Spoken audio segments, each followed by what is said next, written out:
All right, chapter 24, the conclusion. In conclusion, I wish to speak of those wonderful words full of profound mystery from the Apocalypse and the Apostle Paul's epistle to the Ephesians, which are placed as the epigraph of this book. The apocalyptic angel swears that there shall be time no longer. We know not what the author of the Apocalypse wanted to convey, but we do know those states of spirit when time disappears. We know that in this very thing, in the change of the time sense, the beginning of the fourth form of consciousness is expressed, the beginning of the transition to cosmic consciousness.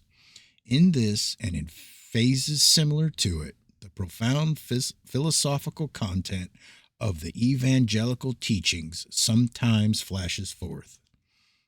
And the understanding of the fact that the mystery of time is the first mystery to be revealed is the first step towards the development of cosmic consciousness along the intellectual path. But what did the apocalyptic sentence mean?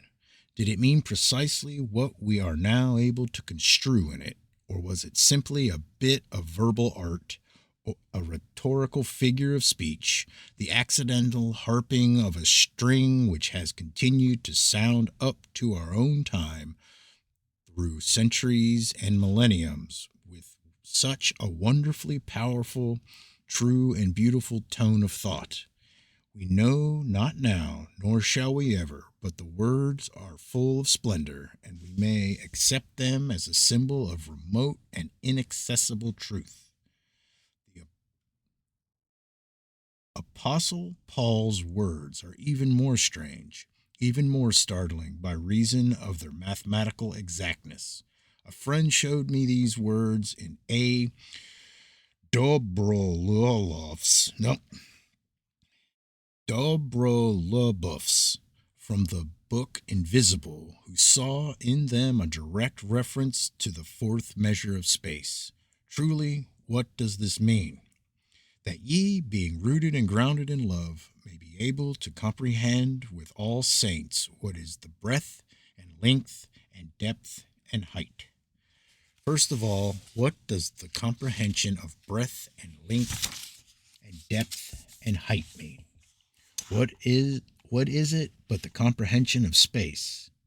And we now know that the comprehension of the mysteries of space is the beginning of the higher comprehension. The apostle says that being rooted and grounded in love with all saints, they may comprehend what space is.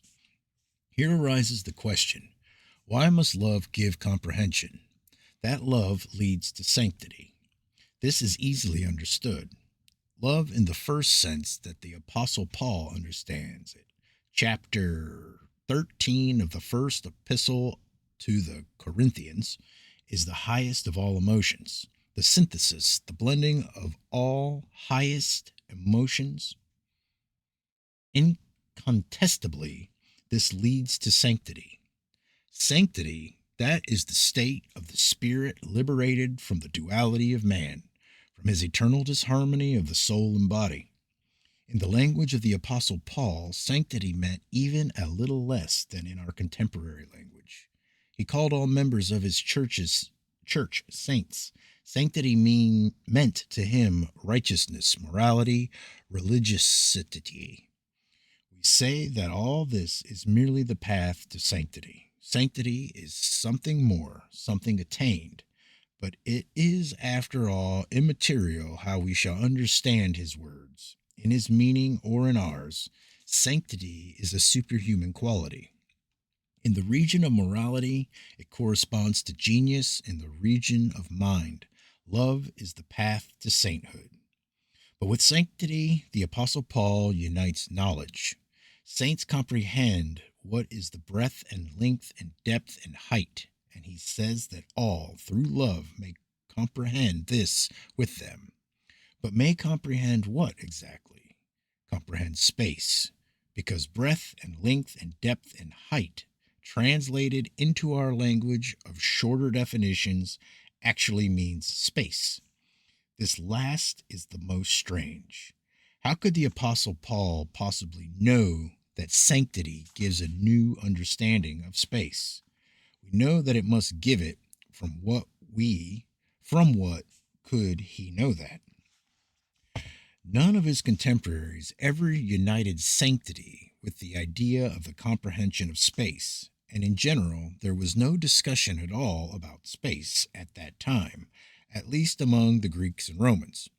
Only now, after Kant, and after we have had access to the treasures of thought of the Orient, do we understand that the transition into a new phase of consciousness is possible without the expansion of the space sense.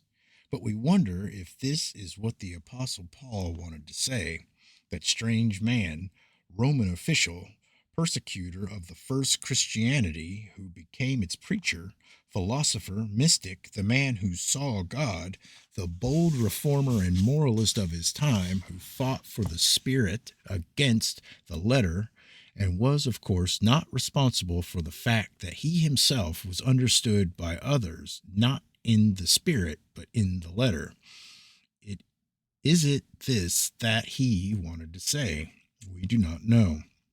But let us look at these words of the Apocalypse and the epistles from the standpoint of our usual positivistic thinking, which sometimes condescendingly agrees to admit the metaphorical meaning of mysticism. What shall we see? We shall see nothing. The flash of mystery, which appeared just for an instant, will immediately disappear. The words will be without any content. Nothing in them will attract our wearied attention, which will merely glide over them as it glides over everything. We will indifferently turn the page and indifferently close the book. An interesting metaphor, yes, but nothing else. And we fail to observe that we rob ourselves, deprive life of all beauty, all mystery, all content, and wonder afterwards why everything is so uninteresting and detestable to us. Why do we not desire to live, and why we do not understand anything around us? We wonder why brute force wins, or deceit and falsification, though to these things we have nothing to oppose. The method is no good. In its time, positivism appeared as something refreshing, sober, healthful, and progressive, which explored new avenues of thought. After the sentimental speculations of naive dualism, positivism was indeed a great step forward. Positivism became a symbol of the progress of thought, but we see now that it inevitably leads to materialism. And in this form, it arrests thought. From revolutionary, persecuted, anarchistic, free-thinking, positivism became the basis of official science. It is decked out in full dress. It is given medals. There are academies and universities dedicated to its service. It is recognized. It teaches. It tyrannizes over thought. But having attained to well-being and prosperity, positivism immediately opposed obstacles to the forward march of thought. A Chinese wall of positivistic sciences and methods is built up around free investigation. Everything rising above this wall is condemned as unscientific, and seen in this way, positivism, which before was a symbol of progress, now appears as conservative reactionary. The existing order is already established in the world of thought, and to fight against it is declared to be a crime. With astonishing rapidity, those principles which only yesterday expressed the highest radicalism in the region of thought have become the basis of opportunism in the region of ideas and serve as blind alleys, stopping the progress of thought. In our eyes, this occurred with the idea of evolution, and which it is now possible to build up anything and with the help of which it is possible to tear down anything. But thought, which is free, cannot be bound by any limits. The true motion which lies at the foundation of everything is the motion of thought. True energy is the energy of consciousness, and truth itself is motion and can never lead to arrestment, to the cessation of search. All that arrests the motion of thought is false. Therefore, the true and real progress of thought is only in the broadest striving towards knowledge that does not recognize the possibility of arrestment in any found forms of knowledge at all. The meaning of life is in eternal search, and only in that search can we find something truly new.